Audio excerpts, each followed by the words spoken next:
Hello बच्चों, let's read the question. So the question says, let the lines y plus 2x is equal to under root 11 plus 7 under root 7 and 2y plus x is equal to 2 under root 11 plus 6 under root 7 be normal to a circle C.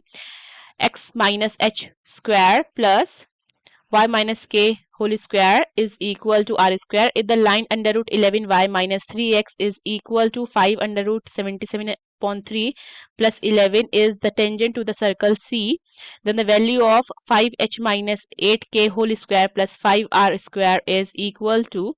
So the key concept of this question is, देखिए अगर हमें किसी circle का centre जानना है, ठीक है, सो किसी सर्कल का सेंटर किसके इक्वल हो जाता है?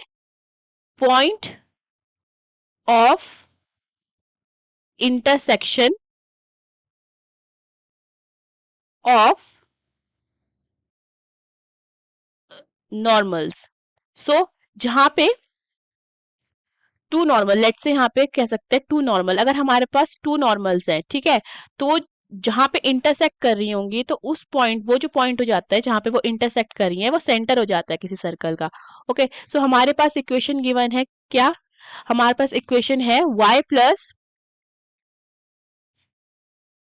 2x is equal to under root 11 plus 7 under root 7. ये एक लाइन की इक्वेशन है. और दूसरी लाइन की इक्वेशन है 2y plus x is equal to 2 under root 11 plus 6 under root 7. Okay, so हम क्या करते हैं, इस इक्वेशन को 2 से मल्टीप्लाई कर देते हैं. तो हमारे पास कितना आ जाएगा? हमारे पास आएगा 2y plus 4x is equal to 2 under root 11 plus 14 under root 7, ताकि ये कैंसिल कर सके एक वेरिएबल को. एंड दूसरी इक्वेशन तो है ही हमारे पास कितनी, 2y plus x is equal to 2 under root 11 plus 6 under root 7. So इस इक्वेशन को माइनस कर देते हैं, ये हो जाएगा हमारा नेगेटिव, ये हो जाएगा नेगेटिव नेगेटिव नेगेटिव, ये कैंसिल हो जाता है, ये कैंसिल हो जाता है. तो हमारे पास आता है 3x will be equal to 8 under root 7.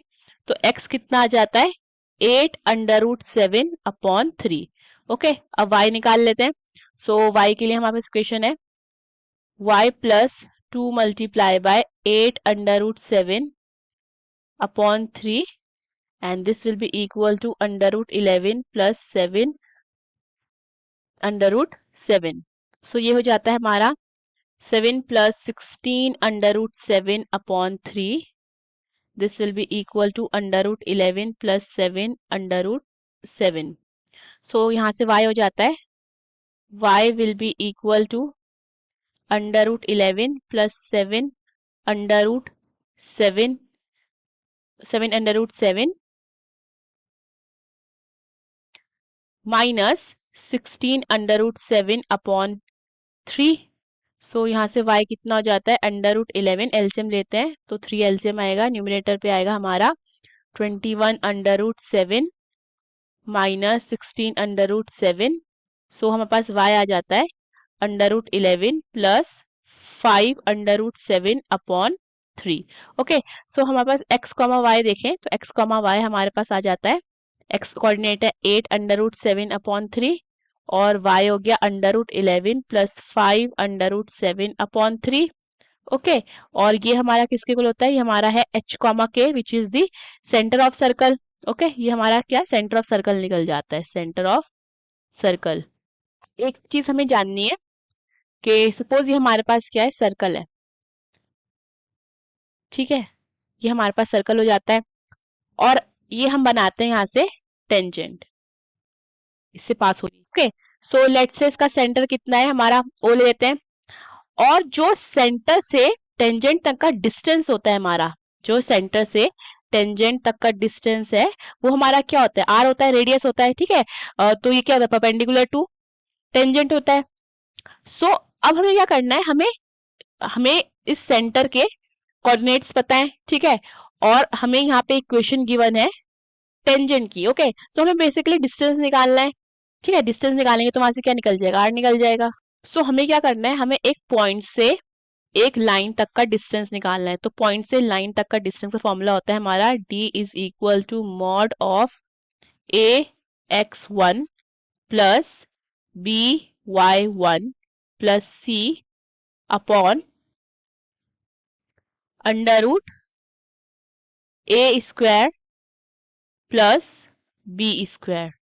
Okay, so जो इक्वेशन गिवन है टेंजेंट की उससे देखते हैं।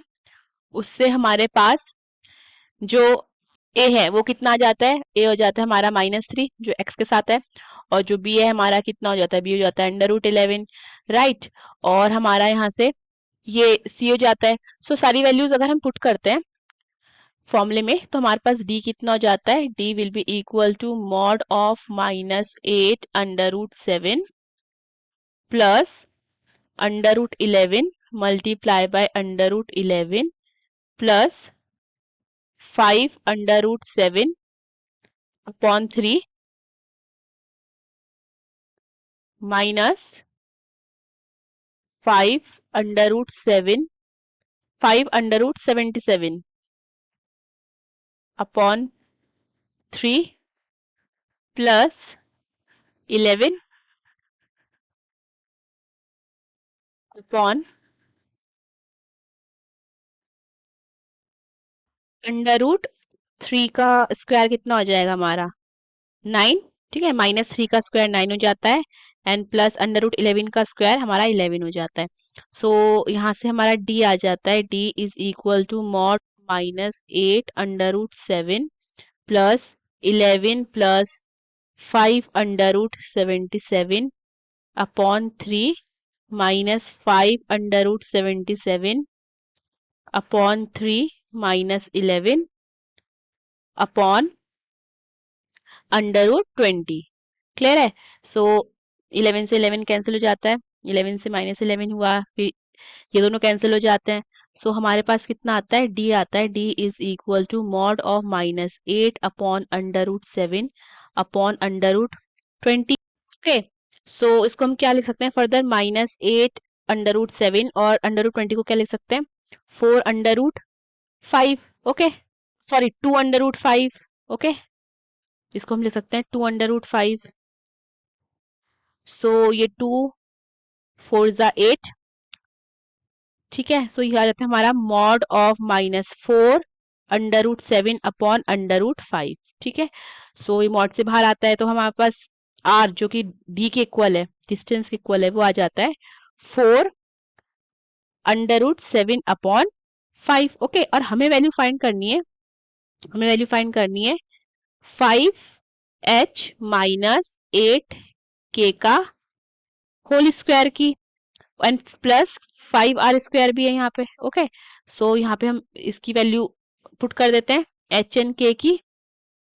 सो ये हो जाता है हमारा 5 multiply by 8 √7 upon 3 minus 8 multiply by √11 plus 5 √7 upon 3 का whole square plus 5 multiply by 4 √7 by 5 का होल स्क्वायर। ओके, सो यहाँ से हमें मिलता है ये 40 √7 अपॉन 3 माइनस 8 √11 माइनस 40 √7 अपॉन 3 का whole square multiply by 5 multiply by 16 multiply by 7 upon 5। Okay, so ये दोनों कैंसिल हो जाते हैं एंड -8 का स्क्वायर कितना आता है 64 एंड √11 का स्क्वायर हो जाता है 11,